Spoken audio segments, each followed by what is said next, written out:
yang ada masalah sakit lutut, mesti dia ada sakit bahagian pinggul dan pinggang. Sebab tu dia tak boleh buat tahiyat akhir. Sebab apa? Bila dia nak buat macam ni, okey, orang yang sakit lutut ni tadi, bila dia nak bergerak macam ni, bahagian pinggul dia tegang. Bahagian pinggul dia tegang bahagian pinggul. Jadi bila bahagian pinggul dia sangat tegang, ini yang membuatkan sakit bahagian lutut dan tegang. Alright, sharekan kepada kawan-kawan kita yang lain, lebih kita banyak bantu orang yang ada masalah sakit-sakit pinggang, pinggul, lutut dan kaki. Ni, orang yang selalu sakit pinggul, dia mesti sakit bahagian sini dengan sakit sini. Ni kita punya on the way.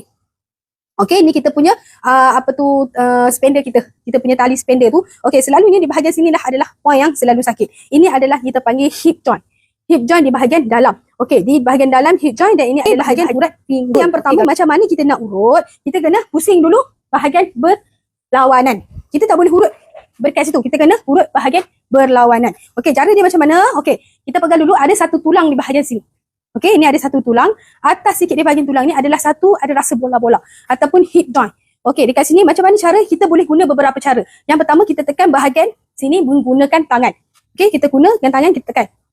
Okey, bila orang tu rasa macam okey, dah lega sikit, kita boleh guna ibu jari, tekan, tolak.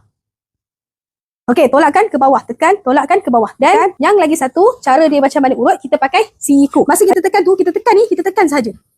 Nampak? Amuan tu dah melejat dah.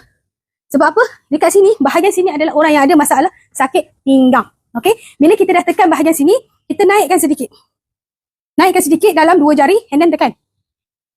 Okey, tekan bahagian sini.